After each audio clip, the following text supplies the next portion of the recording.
উঁচু করে একেবারে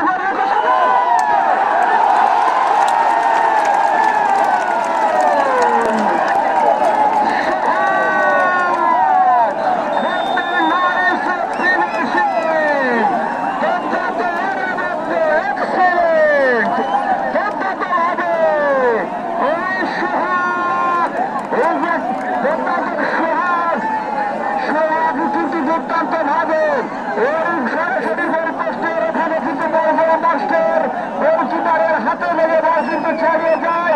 তখন কিন্তু সেই বলটি কিন্তু অভিত্তি বলে সোহাগ কিন্তু গোল করে দলকে কিন্তু সমতায় ফিরেছেন দুর্দান্ত ভাবে সোহাগ। 6 নম্বর জাসিলে জিতেন্দ্র শীতে স্পোর্টিং ক্লাবের দুর্দান্ত ফিনিশিং আমি বলবো। গোল হয়ে গেছে।